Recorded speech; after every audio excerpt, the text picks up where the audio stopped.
옛날 옛적 광양의 조그마한 마을에 전설적인 우물이 있었습니다. 이 우물은 용우물이라는 이름으로 불리며 마을 사람들에게는 신성한 장소로 여겨졌습니다. 마을 주변은 물이 귀한 지역이었고 그로 인해 이 우물은 더욱 특별한 존재로 자리매김했습니다. 이 우물에 얽힌 전설에 따르면 아주 먼 옛날 어느 날 밤 마을에 극심한 가뭄이 들었습니다. 사람들은 농사를 망치고 생계가 위협받았기에 하루하루 고통 속에 살아가고 있었습니다. 이때 마을의 어른들은 모여 심각한 회의를 열어 하늘의 신에게 기도를 드리고 있었습니다. 그들의 간절한 기도는 결국 하늘에 닿았고 그날 밤 누구도 상상하지 못한 일이 벌어졌습니다. 어느 새벽 한 노인이 꿈을 꾸었습니다.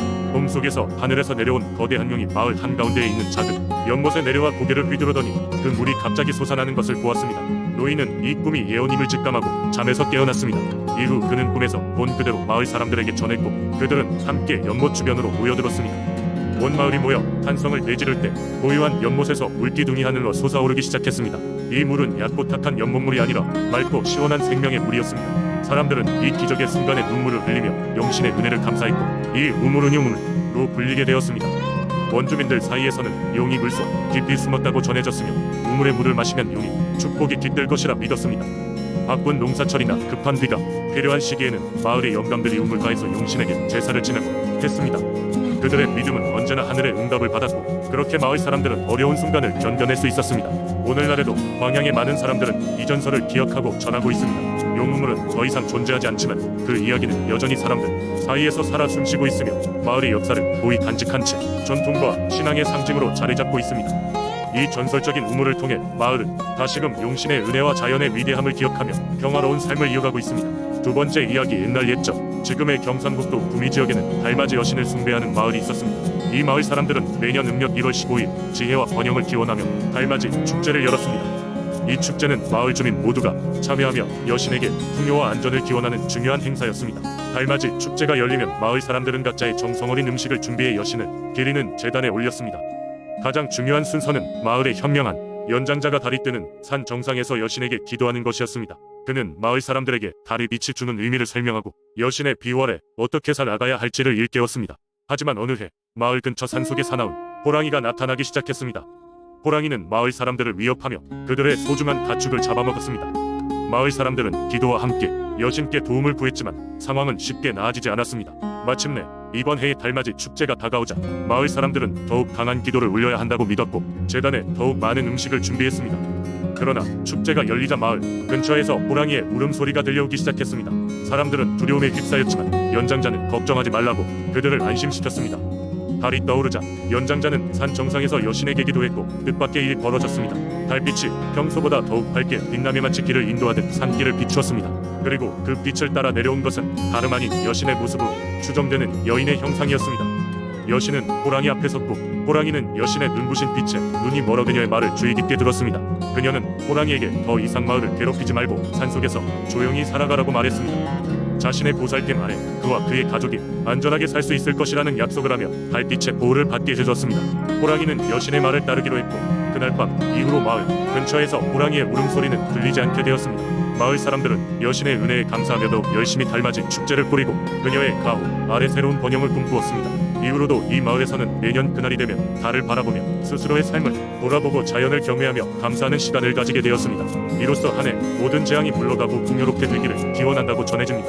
세 번째 이야기 옛날 옛적 구미 지방의 한 작은 산간 마을의 천혜의 자연 경관과 수려한 산세를 자랑하며 자리 잡은 마을이 있었습니다. 사람들은 농사를 짓고 가축을 키우며 소박하고 평화로운 삶을 이어갔습니다.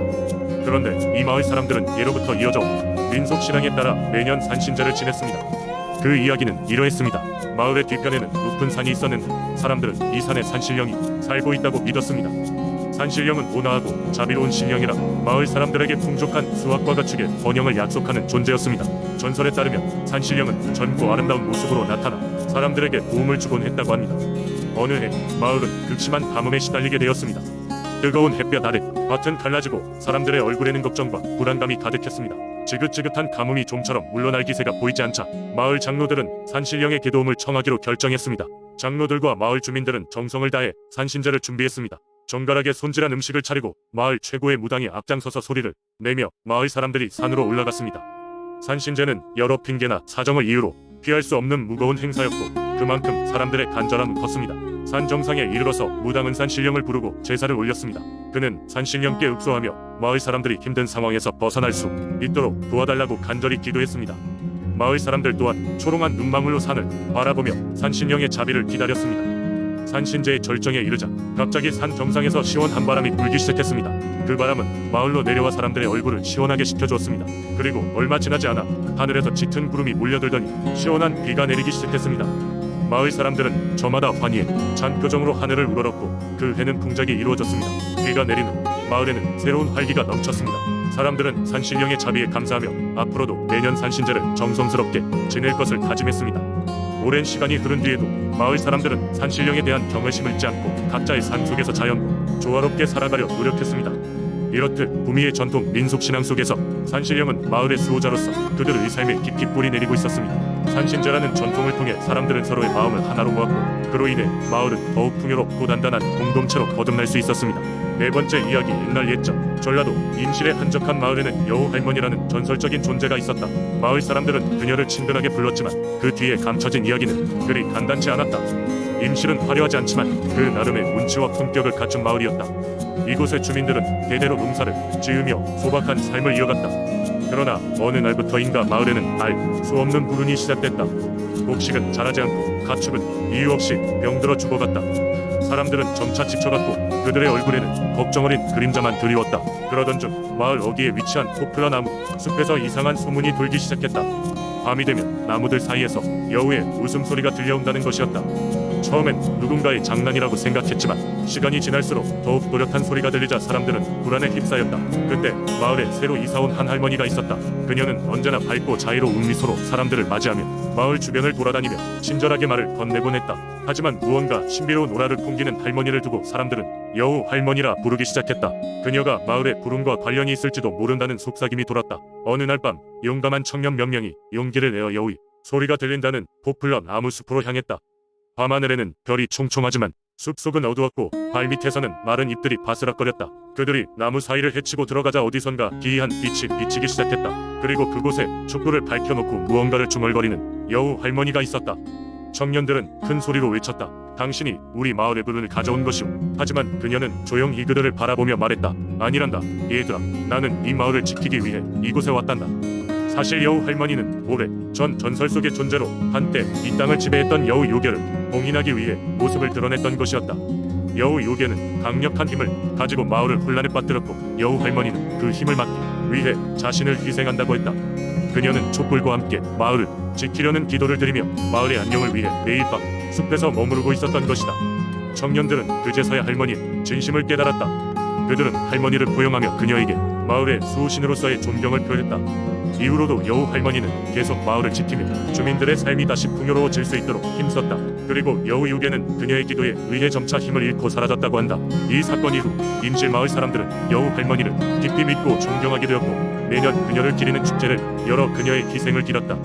시간이 흘러 여우 할머니는 결국 나이가 들어 세상을 떠났지만 그녀의 전설은 지금도 임실 사람들 사이에서 이어져 내려오고 있다.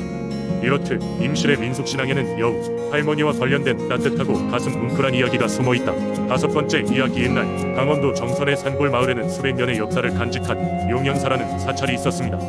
그 사찰은 높은 산속 빽빽한 숲을 지나 높은 바위를 넘어서야 닿을 수 있는 외딴 곳에 자리 잡고 있었죠. 이 용연사의 가장 큰 특징은 사찰 뒤편에 깊이를 알 수 없는 커다란 연못이 있다는 것이었습니다. 이 연못에는 용이 산다는 전설이 내려오고 있었으며 마을 사람들은 함부로 근처에 가지 않았다고 합니다. 그들은 연못을 떠받치는 물귀신이 사는 곳이라고 믿었기 때문이죠. 가물고 더위가 심한 어느 여름날 마을에 거센 비바람이 몰아쳤습니다. 폭우가 나흘간 밤낮 없이 내렸고 강은 넘쳐 흘러 모든 것을 휩쓸어갔습니다. 그 결과 라면처럼 구불거리는 강은 산길을 지키고 있던 내리막길을 침수시켰고 나무와 돌들이 떨어져 나갔습니다. 마을 사람들은 공포에 질려 아무것도 할 수 없었습니다. 폭풍이 지나가고 날이 갤 즈음 마을 사람들은 무너진 산길을 다시 살펴보러 길을 나섰습니다. 그들이 도착한 곳은 용연사 근처의 숲이었고 놀랍게도 연못의 물은 더욱 맑아지고 부피도 줄어든 상태였습니다. 더욱 놀라운 것은 연못 위에 떠 있는 정체불명의 여인의 형체였습니다. 사람들은 이를 물귀신이라고 생각하며 두려워했습니다. 몇몇은 죽은 이의 원혼이 떠도는 것이라고 속삭였고 또 어떤 이는 천벌이라며 사찰에 스님에게 도움을 청해야 한다고 했습니다. 새벽녘 정선 마을의 용감한 젊은이 한 명이 용연사를 찾아가 여승을 만나러 갔습니다. 스님은 조용히 그의 이야기를 들었고 그 후로 며칠 동안 깊은 생각에 잠긴 채 연못 앞에서 기도를 드렸습니다. 여승은 사람들에게 연못에 물귀신은 고통받는 영혼이며 그 영혼을 달래줘야 한다고 전했습니다. 그리하여 모든 주민들은 함께 모여 작은 배를 만들고 그 위에 밥과 향 그리고 소박한 예물들을 올려놓은 후 연못에 띄었습니다. 이상하게도 배는 곧바로 가라앉지 않고 맑은 물 위에서 천천히 움직였습니다. 사람들은 숨죽이고 이 장면을 지켜보며 신령들이 그들의 참회를 받아주고 있다는 믿음을 가졌습니다. 며칠 후 연못의 물은 점차 줄어들었고 그 여인의 형체는 사라졌습니다. 대신 연못 주변에는 전보다 훨씬 더 울창한 나무들이 자랐고 사방엔 신비로운 향기가 감돌았습니다. 마을 사람들은 이를 기리기 위해 매년 같은 시기에 감사의 기도와 제사를 드리며 용연사의 신령들에게 마을의 평화와 풍요를 기원하기 시작했습니다. 이렇게 정선의 마을 사람들은 자신들 잘못을 인정하고 스스로 정화하는 과정을 통해 신령들의 은총을 받게 되었으며 그 전설은 오랜 세월 동안 이어져 내려오고 있습니다.